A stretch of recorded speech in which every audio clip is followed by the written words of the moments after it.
Jazzcast Pros. Welcome back to Beauty Boss Millionaire. I'm your host, Falicia Fracassi, and I'm so excited to talk with the moms and maybe the single mothers or even single fathers nowadays that are still trying to run a business, or, you feel stressed, you feel overwhelmed. It gets to be like that sometimes. All right, so yesterday I was talking about how it's important that you don't have that mom guilt and, feeling stressed and frustrated. And I want to talk today a little bit about organization and how to run a business when you have children.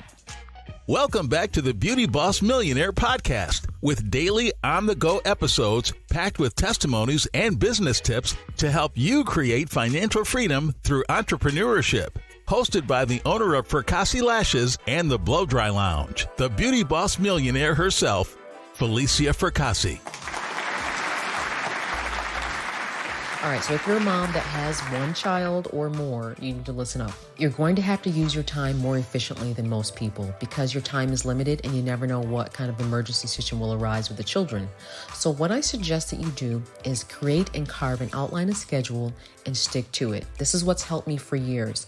I kind of create a schedule and I say, look, okay, I'm going to do this from this time to this time, and then from these hours from this point on are family time, because I'm an ambitious person, period. And I became really busy. I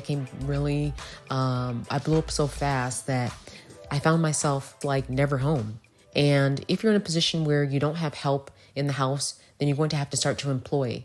Do not be afraid to pay for your peace. You'll hear me say this a lot because your peace is so important.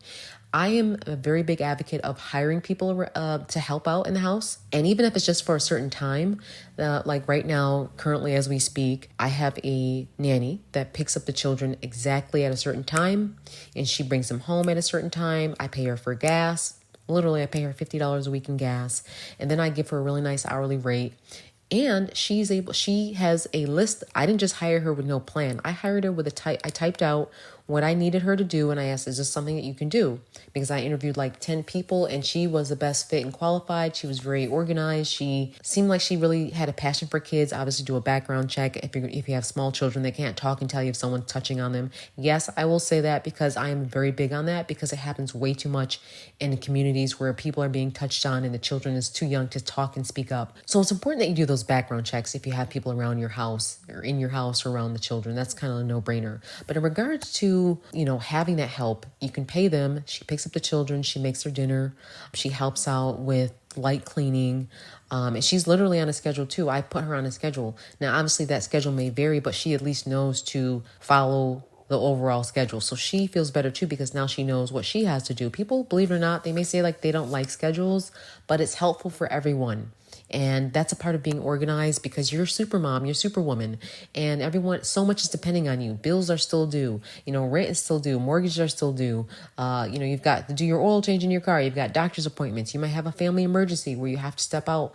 So it's like you have to be so organized. And remember this thing that I'm going to say. Don't put off what you can do today for tomorrow. Don't make that mistake. My husband knows I'm really good for this. I will push through and do that last 3 things that we needed to do, or that last 2 things, before I bring it into tomorrow, because tomorrow has its own day of problems. You might wake up tomorrow and, have to run out the house because something happened or you forgot to do something. So if you can handle it all to the night before and plan out the night before or the week before, it's really helpful, especially on Sundays. Sundays is my day to really get organized, to prepare for the week after I've taken time out for myself. Look, if you don't go to church, I won't judge you. I don't always go to church. I sometimes pray at home and then I try to handle my day, but I also know it's very important not to forget to assemble ourselves together. And I think for the structure of my family is why I choose to go, because I want that structure. So we do actually go sometimes. We actually go to church as a family, but sometimes we do get really busy, and it might only be once a month. That will change, depending on our lifestyle. Right now we're doing okay, but I do want to make sure that I don't forget to allow my children to grow up in a God-fearing home, and they have that structure of being a moral person. So that's something that I think a lot of our parents did growing up, and for some reason we're the next generation that's forgetting to do this. And I'll take a moment to speak on this, because that's even a part of structure. A lot of people, I don't know why it's like this now. No one goes to church anymore. Everyone hates the church. I get it. Things happen in the church, but there's still good churches out there. And there's good places where, you can have that time where you are connecting with your family and everyone's being taught a really good message and people are really listening to how we can be better human beings.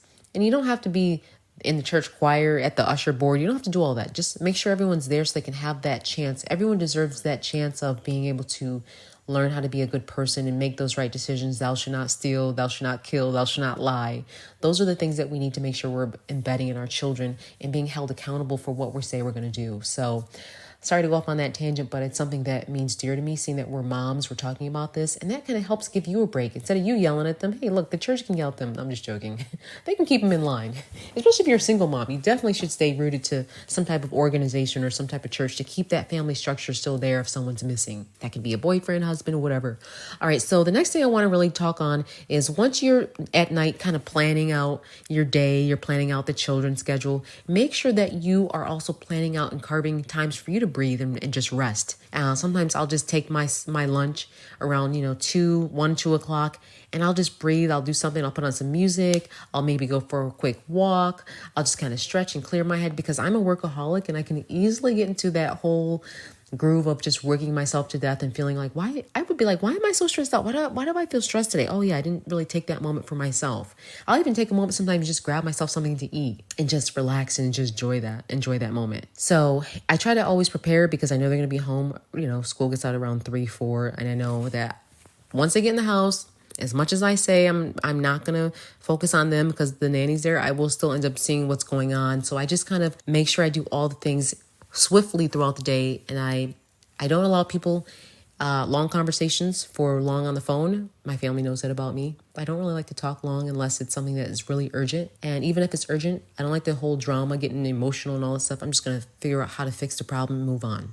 Because in life, there's going to be a million problems. You can get stuck on that one problem, or you can get stuck on that 100 problems. So it's important that we keep on being problem solvers and constantly being able to move forward from a problem. Don't get stuck. A lot of people aren't good at problem solving. They like to dwell in the drama.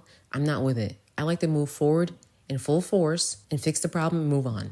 So it's important that you do that as well, especially when you have children, because in business, you're going to have problems. With the kids, you're going to have problems. In your household, you're going to have problems. It could be in your relationship, you're going to have problems. But keep staying positive. It takes a certain mindset to do this. You have to tell yourself, you're going to get past this. You can do it. Have those self-affirmation talks in the day.